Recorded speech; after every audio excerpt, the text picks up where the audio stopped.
നമസ്കാരം. ഒന്ന് ആലോചിച്ചു നോക്കൂ. 8 രാജ്യങ്ങൾ ഒരുമിച്ച് നിന്ന് സമാധാനത്തിനും സമൃദ്ധിക്കും വേണ്ടി പ്രവർത്തിക്കുമെന്ന് വാക്കുകൊടുക്കുന്നു. പക്ഷേ ആ വലിയ സ്വപ്നം പാതി വഴിയിൽ നിലച്ചുപോയി.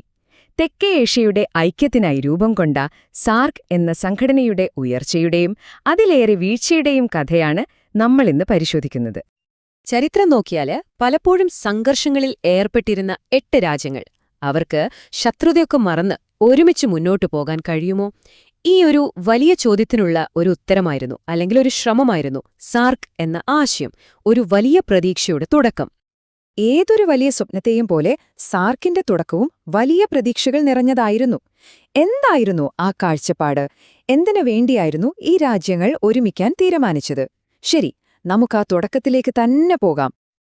അപ്പോ എന്താണ് ഈ സാർക്ക്? ഫുൾ ഫോം പറഞ്ഞാല് South Asian Association for Regional Cooperation. 1985 December 8-നാണ് ഈ സംഘടന പിറവിയെടുക്കുന്നത്. അതിന്റെ ലക്ഷ്യം വളരെ ലളിതവുമെന്നാൽ അതിശക്തവുമായിരുന്നു. പതിറ്റാണ്ടുകളായി നിലനിൽക്കുന്ന സംഘർഷങ്ങളൊക്കെയൊന്നും മാറ്റിവെച്ച് ഈ മേഖലയുടെ പൊതുവായ വികസനത്തിനായി ഒരുമിച്ച് നിൽക്കുക. ഒരു സംഘടന എന്ന് പറയുന്നത് വെറും ഒരു ആശയമല്ലല്ലോ. അതിൽ അംഗങ്ങളുണ്ട്, അതിന് വ്യക്തമായ ദൗത്യങ്ങളുണ്ട്. അപ്പോൾ ആരായിരുന്നു സാർക്കിന്റെ ഭാഗമായത്? എന്തൊക്കെയായിരുന്നു കടലാസിൽ അവർ മുന്നോട്ട് വെച്ച ആ വലിയ ലക്ഷ്യങ്ങൾ? ഇന്ത്യയും പാകിസ്ഥാനും പോലുള്ള വലിയ രാജ്യങ്ങൾ മുതൽ ഭൂട്ടാനും മാലദ്വീപും പോലുള്ള താരതമ്യേന ചെറിയ രാജ്യങ്ങൾ വരെ ഈ 8 അംഗങ്ങൾ ചേർന്നതായിരുന്നു സാർക്ക്. തുടക്കത്തിൽ 7 രാജ്യങ്ങളായിരുന്നു കേട്ടോ. പിന്നീട് 2007-ൽ അഫ്ഗാനിസ്ഥാൻ കൂടിയ കൂട്ടായ്മയുടെ ഭാഗമായതോടെയാണ് ഇന്നത്തെ രൂപമായത്. ഈ സ്വപ്നം യാഥാർത്ഥ്യമാക്കാൻ വെറുതെ യോഗങ്ങൾ മാത്രം കൂടിയാൽ പോരല്ലോ. അതുകൊണ്ട് ഓരോ രാജ്യത്തുമായി പല പ്രധാനപ്പെട്ട സ്ഥാപനങ്ങൾക്കും രൂപം നൽകി. നേപ്പാളിലെ കാഠ്മണ്ഡുവിൽ സംഘടനയുടെ ഭരണസിരാ കേന്ദ്രമായ സെക്രട്ടേറിയറ്റ് സ്ഥാപിച്ചു. അതേസമയം ഇന്ത്യയിൽ ദുരന്ത നിവാരണ കേന്ദ്രവും ബംഗ്ലാദേശിൽ കാർഷിക ഗവേഷണ കേന്ദ്രവും വന്നു. അതായത് അധികാരം ഒരിടത്ത് മാത്രം കേന്ദ്രീകരിക്കാതെ എല്ലാവർക്കും ഒരു പങ്കാളിത്തം നൽകുന്ന ഒരു ഘടനയായിരുന്നു ലക്ഷ്യം. ഇനി സാർക്കിന്റെ ലക്ഷ്യങ്ങളൊന്ന് നോക്കൂ. സാധാരണക്കാരുടെ ജീവിതം മെച്ചപ്പെടുത്തുക, സാമ്പത്തികമായി ഒരുമിച്ച് മുന്നേറുക, പരസ്പരം ഒരു താങ്ങാവുക, എല്ലാത്തിനും മുകളിൽ ഈ മേഖലയെ സമാധാനത്തിന്റെ ഒരു കേന്ദ്രമാക്കി മാറ്റുക. ഇതൊക്കെ കേൾക്കുമ്പോൾ ആർക്കാണ് എതിർക്കാൻ കഴിയുക, അല്ലേ? കടലാസിലിവയെല്ലാം ഗംഭീരമായിരുന്നു. പക്ഷേ എപ്പോഴും ഒരു പക്ഷിയുണ്ടാകുമല്ലോ.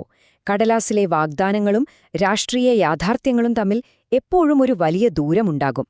ഇവിടെയാണ് സാർക്കിന്റെ സ്വപ്നങ്ങൾക്ക് ശരിക്കും മങ്ങലേൽക്കാൻ തുടങ്ങിയത്. പ്രതീക്ഷകൾക്ക് മുകളിൽ സംശയത്തിന്റെ ആ കരിനിഴൽ വീണത് എങ്ങനെയാണെന്ന് നമുക്ക് നോക്കാം. നേട്ടങ്ങളൊന്നും ഉണ്ടായില്ല എന്ന് പറയാൻ പറ്റില്ല കേട്ടോ. അതിലേറ്റവും പ്രധാനപ്പെട്ട ഒന്നായി കണക്കാക്കപ്പെടുന്നത് സാഫ്റ്റ, അതായത് സൗത്ത് ഏഷ്യൻ ഫ്രീ ട്രേഡ് ഏരിയയാണ്. രാജ്യങ്ങൾക്കിടയിലെ നികുതികളൊക്കെ കുറച്ച് വ്യാപാരം എളുപ്പമാക്കുക എന്നതായിരുന്നു ഇതിന്റെ ലക്ഷ്യം. ഇത് ശരിക്കും പൂർണ്ണമായി നടപ്പായിരുന്നെങ്കിൽ ഈ മേഖലയുടെ സാമ്പത്തിക ഭൂപടം തന്നെ ഒരുപക്ഷെ മാറിയേനെ. ഇത് സാർക്കിന് എന്ത് നേടാൻ കഴിയുമായിരുന്നു എന്നതിന്റെ ഒരു നേർക്കാഴ്ചയായിരുന്നു. ഇതാണ് സാർക്കിന്റെ ഏറ്റവും വലിയ ദുരന്തം. ഒരു വശത്ത് സമാധാനത്തിനായി കൈകോർക്കാൻ ശ്രമിക്കുന്നു, മറുവശത്ത് ഇന്ത്യയും പാകിസ്ഥാനും തമ്മിലുള്ള രാഷ്ട്രീയ സംഘർഷങ്ങൾ ആ കെട്ടിപ്പൊക്കിയ പാലം തന്നെ തകർക്കുന്നു. സാമ്പത്തിക സഹകരണത്തിനുള്ള തീരുമാനങ്ങൾ പോലും രാഷ്ട്രീയ വടംവലികളിൽ കുടുങ്ങി വർഷങ്ങളോളം വൈകി. സംഘടനയുടെ അടിത്തറയെ തന്നെ ദുർബലമാക്കിയ പ്രധാന വെല്ലുവിളികളായിരുന്നു ഇത് രണ്ടും. ചെറിയ വിള്ളലുകളായി തുടങ്ങിയ ഈ പ്രശ്നങ്ങൾ ഒടുവിൽ സംഘടനയെ തന്നെ നിശ്ചലമാക്കി. സാർക്കിന്റെ യാത്ര എങ്ങനെയാണ് ഇങ്ങനെ വഴിമുട്ടി നിന്നത്?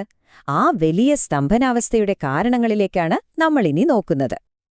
ഈ ടൈംലൈൻ നോക്കിയാൽ സാർക്കിന്റെ കഥയുടെ ഒരു സംഗ്രഹം കിട്ടും.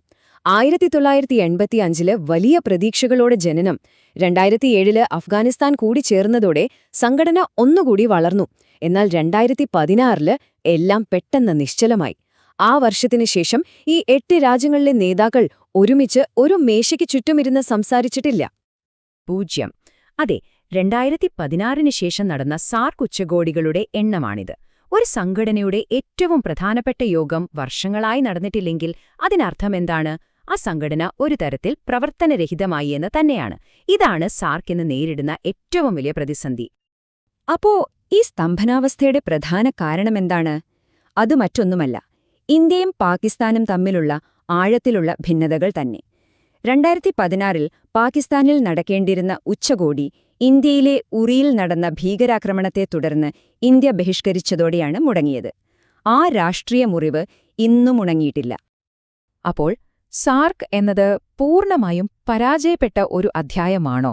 അതോ ഈ തകർച്ചയിലും എന്തെങ്കിലും ഒരു പ്രസക്തി അതിന് ഇന്നും ബാക്കിയുണ്ടോ? ഐക്യത്തിന്റെ പ്രതീകമായി തുടങ്ങിയ ഈ സംഘടന ഇന്ന് ശരിക്കും എവിടെയാണ് നിൽക്കുന്നത്? സമാധാനത്തിനും സമൃദ്ധിക്കും വേണ്ടി ആഴത്തിലുള്ള സംയോജനം, ഇതാണ് സാർക്കിന്റെ ഔദ്യോഗിക മുദ്രാവാക്യം.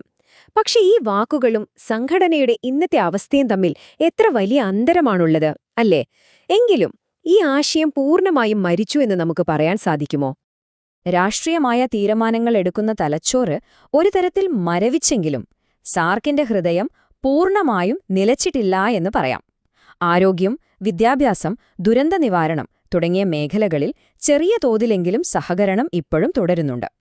ഏറ്റവും പ്രധാനമായി രാഷ്ട്രീയക്കാർ പരാജയപ്പെട്ടിടത്തും തെക്കേ ഏഷ്യൻ ഐക്യമെന്ന ആശയം ഒരു ഓർമ്മപ്പെടുത്തലായി, ഒരു സാധ്യതയായി ഇന്നും നിലനിൽക്കുന്നു.